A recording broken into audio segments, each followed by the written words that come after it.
గౌరవ మంత్రివర్యులు ఇరిగేషన్ శాఖ మంత్రులు ఉత్తమ్ కుమార్ రెడ్డి గారికి ముందుగా ధన్యవాదాలు తెలియజేసుకుంటూ ఎంతో మందికి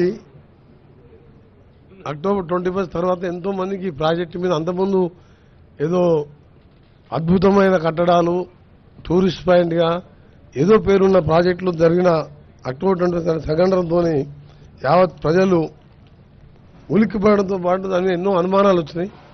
ఈ సమయంలో ప్రభుత్వం చేంజ్ అయిన తర్వాత ఉత్తమ్ కుమార్ రెడ్డి గారు ఇప్పటికే 2-3 సార్లు రివ్యూ చేసుకుని మళ్ళా ఈ రోజు రివ్యూ పెట్టడం, దీని మీద ఏంది విషయం అని ప్రాజెక్టుగా తెలుసుకోవడం చాలా సంతోషం. వారికి ధన్యవాదాలు తెలియజేసుకుంటూ అలాగే గౌరవ మంత్రివర్యులు శ్రీనివాసరెడ్డి గారు, గౌరవ మంత్రివర్యులు ప్రభాకర్ గారికి, వివేక్ భాయ్ గారికి, జీవనన్న గారికి, ఈఎన్సీ గారు ఈఎన్సీ గారు నాకు 2-3 క్లారిఫికేషన్ ఎక్కువ నేను స్పీచ్ చేయదలుచుకోలేదు. మాకు మొత్తం ప్రాజెక్టు గురించి పూర్తిగా ఐడియా ఉన్నది. ఎందుకంటే 2004 కాళేశ్వరం ప్రాణహిత చెవిలో మొదలుపెట్టినప్పుడు కూడా నేను ఇరిగేషన్లో మీ అన్ని సబ్జెక్టులో కూడా అప్పుడు నేను గౌరవ అప్పటి ముఖ్యమంత్రి ఎవరిలో నన్ను ఇన్వాల్వ్ చేసి ఆ ప్రాజెక్టులో విజిట్ పంపించును. అసలు 9 దగ్గర మీరు కట్టడానికి అప్పుడున్న గవర్నమెంట్లో సబ్మిట్ చేయేది 3000 ఎకరాలు చిల్లరనే. అప్పుడు కన్విన్స్ చేసేదానికి అవకాశాలు ఉండే.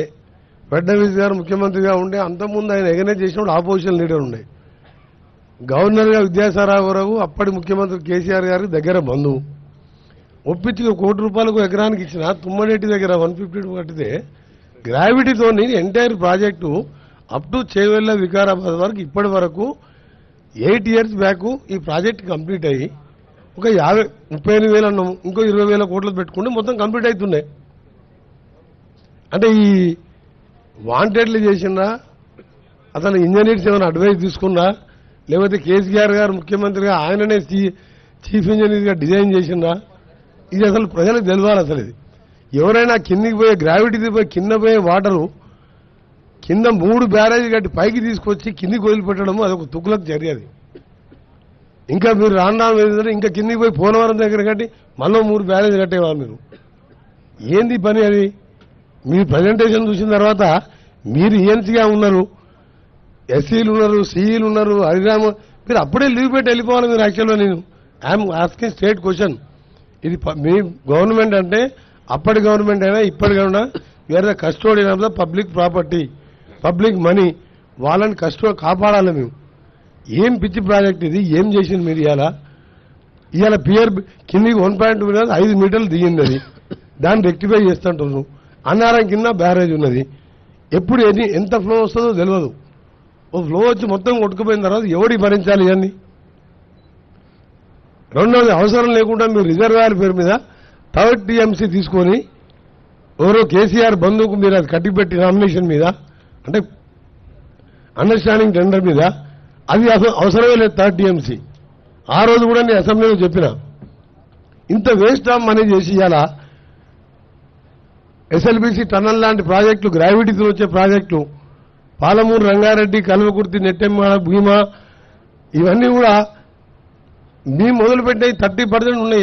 అలాగే 10,000 కోట్లు పెడితే అన్ని కంప్లీట్ అయ్యి ప్రాణాయిత కంప్లీట్ అయితే చేవెళ్లే వరకు నీళ్లు పోతాయి. ఇవాళ తెలంగాణ ఎక్కడ ఉంటుంది మనం? అందుకనే ఇప్పటికి రిక్వెస్ట్ ఏంటంటే మీరు ఈ ప్రజెంటేషన్స్ ఇవన్నీ కూడా మాకు తెలిసినే.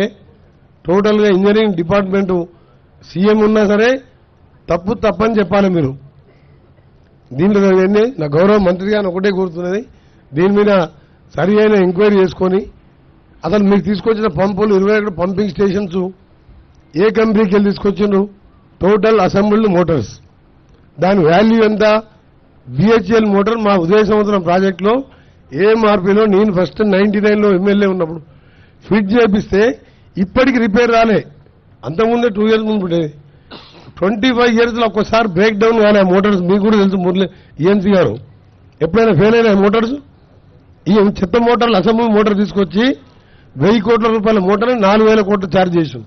డిఫరెంట్ కంపెనీస్, స్మాల్ కంపెనీస్కి వెళ్ళి తీసుకొచ్చి అసెంబ్లీ తీసుకొచ్చి ఫిట్ చేసాం. ఎంత బాధ అనిపిస్తుంది అంటే మాకు ఇవాళ గవర్నమెంట్లో మీ గవర్నమెంట్ నుండి సెటరేట్ చేద్దామన్నా సెటరేట్ చేయలేని పరిస్థితి తీసుకొచ్చారు మీరు. అందుకని ఆనరబుల్ మినిస్టర్ రిక్వెస్ట్ చేసేది ఏంటంటే ఈ ప్రాజెక్ట్ని ఎలా చేస్తారో ఏం చేస్తారో దీన్ని ఒక ఎక్స్పర్ట్ కమిటీతో పాటు ఈ మోటార్స్ కానీ దీని మీద కానీ సీరియస్ తీసుకొని ఈ ప్రాజెక్టుని పూర్తి చేయడం కాదు, మధ్యలో గౌరవల్లి ప్రాజెక్టు దాన్ని ఆపేసాను. అంటే అప్పటి ప్రాజెక్టు పూర్తి చేస్తే ప్రాణహిత పూర్తి చేస్తే కాంగ్రెస్ ప్రభుత్వానికి పేరు వస్తుంది. గౌరవల్లి పూర్తి చేస్తే అప్పటి ప్రాజెక్ట్ ఇవన్నీ మంచి పద్ధతి కాదు. మీరు ఇంజనీర్స్గా మీరు అడ్వైజ్ చేయాలి. మీరు మీ మాట వినప్పుడు మీరు వెళ్ళిపోవాలి. మీరు అక్కడి నుంచి ఇవాళ మీరు బస్వాపూర్ అన్నారు, కొండపోచమ్మ నిండింది, మల్లన్న సాగర్ నిండింది, 10 గండిపేటలంతా కెపాసిటీతో 54,000 ఎకరాలు చేసిండు. దాని కింద ఆలేరు బస్వాపూర్ భువనగిరిలో మాకంతా డ్రైనేజ్ వాటర్ వస్తుంది. ఫీడర్ ఛానల్ తోటి మీరు ఒక 2 లక్షల ఎకరాలు నీళ్లు వస్తుంది. మొత్తం 97,000 ఎకరాలు చూపించింది మీరు. మళ్ళీ 3rd టీఎంసీకి టెండర్ పిలిచిన వానికి కూర్చోబెట్టి పని చేపిస్తున్నారు.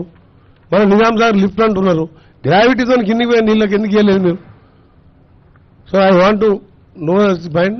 ఆనరబుల్ మినిస్టర్ కూడా చెప్తుంది. నిజంగా ఈజీ మినిస్టర్ గారు. కొండపోతే ఎప్పుడు నిండా ఉంటుంది. ఒక జస్ట్ ఫామ్ హౌస్ తప్ప ఎక్కడ పోవు నీళ్లు. I'm not criticising any government. ఆ గవర్నమెంట్ అయిపోయింది, దాని గురించి మాట్లాడుతుంది. మాకు బాధ అనిపిస్తుంది. ఎప్పుడు నిండా ఉంటుంది, కిందికి ఒక 400 ఎకర్స్ పోతుంది, 1 ఎకరా నీళ్ళు వస్తుంది దాని మీద. ఇప్పుడు నిజాం సాగర్ లిఫ్ట్గా మొన్న టెండర్లు పిలిచిండు.